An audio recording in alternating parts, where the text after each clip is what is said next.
Before September 1944, the Japanese command in the Palau Islands issued a training document to every unit under it. American translators recovered a copy later. One line in it holds that if Japan repays the Americans, who rely solely on power of its own, the result will shock them beyond imagination. That was not a boast written for morale. It was an instruction, and the island of Peleliu had been rebuilt to carry it out. 18 months of concrete, mining engineers and tunneling went into that island.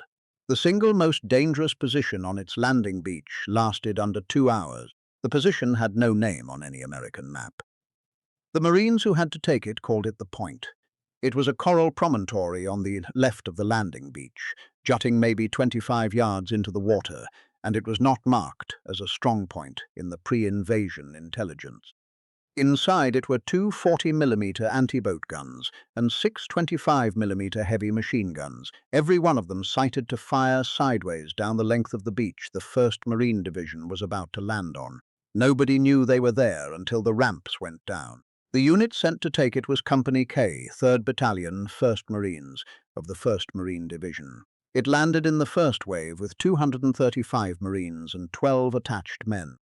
Its commander was a 26-year-old Marine Corps Reserve captain named George P. Hunt, who had already fought on Guadalcanal and at Cape Gloucester. By 10 o'clock that morning, every one of his platoon leaders was a casualty. By the time Company K came off the line, 78 of the 235 were left. Hunt received the Navy Cross. He also wrote the whole thing down. Hit subscribe now, because the reason Peleliu killed and wounded more than 6,500 Americans is not the guns on that beach. Those guns were an afterthought in a plan that had been rewritten from the ground up, and the plan itself is the story. Don't go anywhere. To understand what Company K walked into on the morning of September 15, 1944, the story has to go back to a decision made in Tokyo the previous month, one that American naval intelligence had in front of it and did not read in time. To understand the point, the story has to go back to the summer of 1944, when the Japanese army stopped doing the one thing every American commander in the Pacific had learned to expect from it. What changed in those weeks turned island fighting from a matter of days into a matter of months, and it is the reason Iwo Jima and Okinawa looked the way they did. It started with an accounting problem Japan could no longer solve. It ended with a document, a colonel with an engineering degree, and 500 caves cut into a limestone ridge. None of it was improvised, and all of it was finished before a single Marine came over the reef. For 2 years, Japanese island garrisons had fought the same battle. Meet the landing at the water's edge, hold the beach with everything available, and when the beach failed, mount a mass night attack and finish it. Guadalcanal, Tarawa, Kwajalein, Saipan. Every one of them had produced the same result. The defenders were destroyed inside a week or two, and the Americans took the island at a cost that was painful but affordable. It could not replace the islands either. It could not replace the islands either. What it needed was a way to make each one cost more. In mid-August 1944, sent an urgent message to island commanders across the Pacific, ordering them to abandon the standard doctrine of defending at the water's edge. No more beach lines. No more banzai charges, which were judged wasteful of men and militarily useless. Instead, disrupt the landing at the waterline, then fight from prepared positions inland and make the Americans pay for every yard over the longest possible period. U.S. naval intelligence, which had broken so much of the Japanese traffic in that war, did not intercept and act on that message in time. The written version reached the Palaus as a document called Palau Sector Group Training for Victory. It went out under the name of Lieutenant General Sadao Inoue, commanding the Palau District Group from Koror, though the man who actually wrote it was his Chief of Staff, Colonel Tokechi Tada. It is not a rhetorical paper. It is an instruction manual for bleeding an enemy who has more of everything. It is also the reason this video exists, because it is one of the few places in the Pacific War where the enemy's intention survives in the enemy's own words. On Peleliu, the man carrying it out was Colonel Kunio Nakagawa of the 2nd Infantry Regiment, 14th Division. He was 46 and a graduate of both military and engineering schools, and he had reached the same conclusion before the order arrived. He brought in mining engineers. He turned the Umurbrogol, the limestone spine running up the center of the island, into roughly 500 interconnected caves. Some held a single man with a rifle, some held 1,000. Entrances were cut on a slant, so a grenade or a flame jet could not go straight in. Sliding armored steel doors were fitted so guns could be run out, fired and pulled back inside. Tunnels connected the positions so a cave cleared in the morning could be reoccupied by nightfall. Roughly 10 to 11,000 Japanese troops were on the island. American planners knew that number. What they did not know was what it was standing inside. The 1st Marine Division's commanding general told correspondents before the landing that the operation would be rough but short, and put a figure of about 4 days on it. It took 73. Company K's assignment was written before any of that was understood. To see what it meant, you have to look at the shape of the beach. The 1st Marine Division was landing on the western shore, 3 regiments abreast. The 1st Marines under Colonel Lewis Puller took the left. The 5th Marines took the center and the airfield. The 7th Marines took the right. On the extreme left edge of the whole division's frontage sat the point, and anything firing from it could rake sideways across every landing beach the 1st Marines would use. That is what enfilade fire means, and it is the reason the position mattered out of all proportion to its size. A gun firing straight out to sea at an approaching landing craft gets one target at a time. A gun firing along the length of a beach gets everything on it. The point's guns were sighted for the second job. Taking them out was not an objective the division could postpone or work around. It had to happen in the first hour, and it was given to one rifle company on the far left of the line. Captain George P. Hunt was 26 years old and had been a feature writer for Life magazine before the war. He took a reserve commission after Pearl Harbor. He had made the Guadalcanal landing, and he had earned a Silver Star at Cape Gloucester in December 1943 as the regimental intelligence officer, running reconnaissance patrols into the forward positions to establish what was actually in front of the regiment. That is worth holding on to. The officer sent against the point was, by training and by trade, a man whose job had been finding out what nobody knew. Hunt saw the ground before he ever stood on it. In his own account of the battle, he described measuring the promontory on the map and finding it jutted about 25 yards into the water. He described what was built into it: pillboxes reinforced with steel and concrete, dug or blasted into the drop to the beach, more of them above, with 6 feet of coral and concrete piled on top, and spider holes blasted around them for the infantry protecting the guns. He wrote that down after the war in a book called Coral Comes High. The plan he made was small and specific. His 3rd platoon would assault from the left in the first wave. His 1st platoon would follow in the second wave and come in behind it. The 2nd platoon would take the right and tie the company back into the rest of the battalion. Behind all of it, a large Japanese anti-tank ditch, covered by mortars and machine guns, cut across the ground he would have to hold once he had taken it. There was no version of this that worked at a distance. On the morning of September 15, 1944, the first wave of the 1st Marine Division crossed the reef in amphi-gun carriers, mounting 75mm howitzers whose job was to knock out whatever the naval bombardment had missed. The bombardment had missed the point entirely. 3 days of shelling had been fired at an island whose garrison was, by design, sitting underneath 6 feet of coral and reinforced 100 feet of limestone. The Marines landed at 8:32, 2 minutes behind schedule, into fire nobody had predicted. That is where the first half of this story ends. What follows happened inside about preparation. What follows happened roughly about 90s long. It is Hero 832 on September 15, 1944. Company K's tractors come in on the extreme left of White Beach. 1. The temperature on the coral will reach about 115 degrees before noon. The moment the ramps drop, the guns in the point open along the length of the beach. and the company discovers that the ground it was told to seize is firing sideways into everyone else's. The third platoon goes in on the left as planned and is broken up almost immediately. Hunt's platoons lose cohesion in the first minutes because the company has landed into flanking fire from a position it cannot yet see. Men work forward in small groups over open coral into an anti-tank ditch and up against the base of the promontory. There is no maneuver room. The fight becomes a series of separate assaults on individual pillboxes, each one made by whoever is closest to it, with whatever they are carrying. The method is rifle grenades, hand grenades, demolition charges, and men climbing onto the concrete to reach the firing slits from above.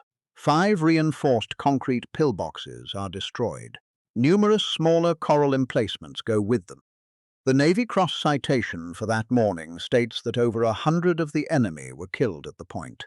By 10 o'clock, every one of Hunt's platoon leaders is a casualty, and the company is at roughly 60% of the strength it landed with 90 minutes earlier.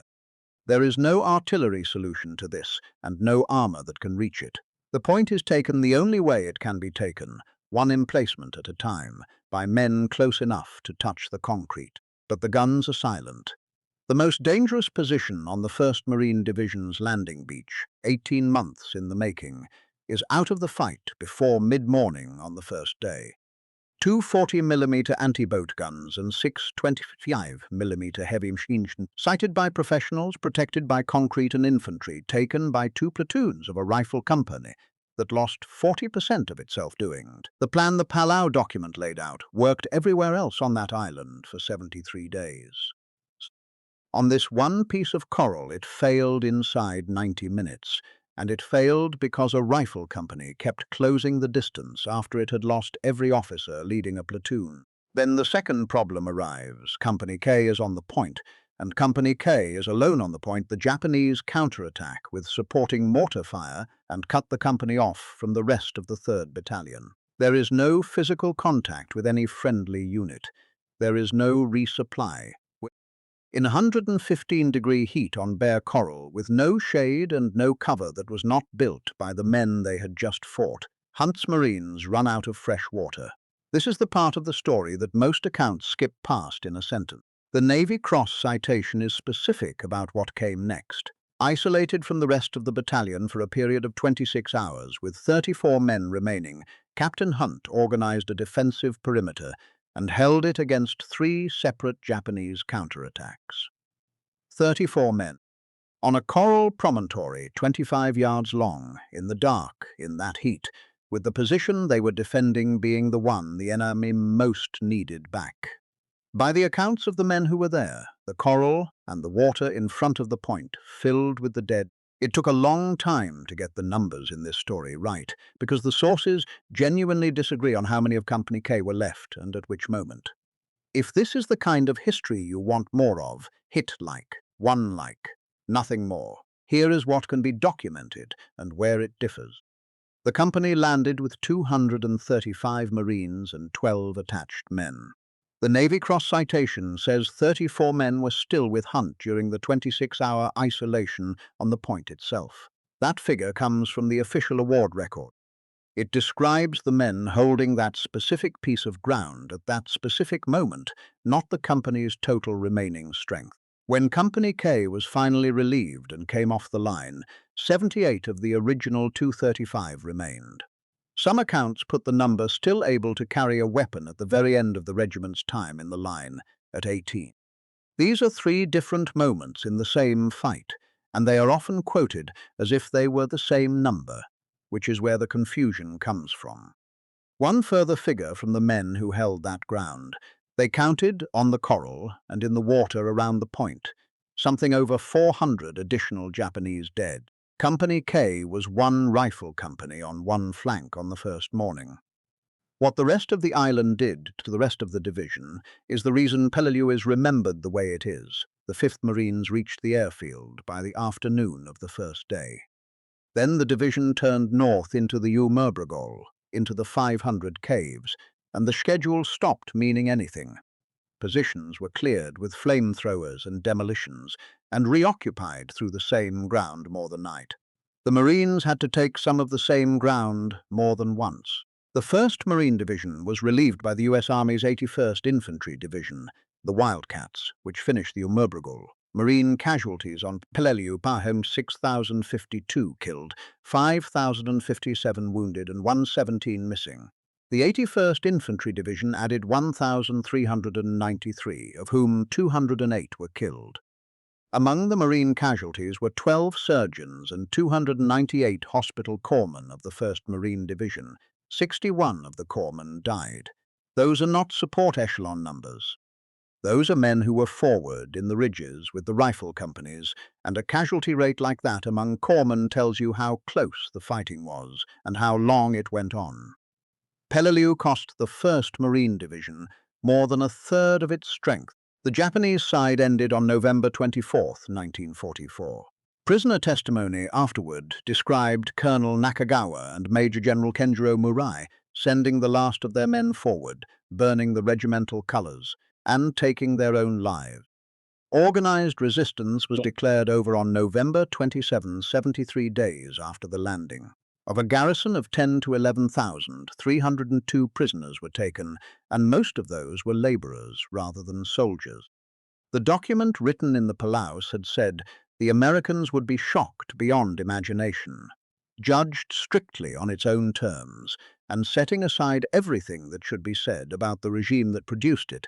That document was not wrong. It described exactly what it intended to do, and then it was done. There is an honest footnote the loudest version of this story leaves out. Company K took the point and held it, and that is beyond dispute. But taking Peleliu at all is not. Admiral Halsey recommended bypassing the Palaus entirely before the operation began, and MacArthur wanted the island held to protect the flank of his return to the Philippines. The airfield on Peleliu never played the role it was taken for. The men who fought there did everything asked of them. Whether it should have been asked is a separate question, and it has never been settled. Here is the order it happened in. Mid-August 1944 orders island commanders to abandon the beach line. The written doctrine reaches the Palaus. September 15, 0832, the 1st Marine Division lands. Before 10 that morning, Company K silences the guns on the point. 26 hours of isolation follow. Then 73 days in the Umurbrogol. November 27, the island is declared secured. You can go there. Peleliu is part of the Republic of Palau. The caves are still in the ridges, and the concrete on the point is still standing in the water. Of the 235 Marines of Company K, 3rd Battalion, 1st Marines who came ashore on White Beach 1 on the morning of September 15, 1944, 78 were alive when the company came off the line. Captain George P. Hunt received the Navy Cross for those 2 days. He left the Marine Corps in 1946, wrote his account of it that same year, and went on to become managing editor of Life magazine in the 1960s. The men who served under him at the point spent decades arguing he should have had the Medal of Honor instead. One rifle company, 25 yards of coral, and 18 months of enemy engineering that stopped mattering before 10 in the morning. Everything else on that island went the way the document said it would. 73 days, more than 8,000 American casualties, and 302 prisoners out of 11,000 defenders. Whether Peleliu ever needed to be taken is still argued by serious people on both sides, and it is worth arguing. What Company K did on the extreme left of that beach before 10 o'clock on the first morning is not in question at all, and it never has been. If your father, your grandfather, your uncle, anyone in your family served in the Pacific, in any branch, on any ship, leave their name and what they did in the comments below. Don't just leave the name. Tell us one thing about them, one thing they did, or said, or one thing you remember. A unit, a rank, a town they came home to, a job they went back to. The men who were there deserve more than a name in a database. They deserve to be remembered as people. Subscribe if you want the next story. There are more of them.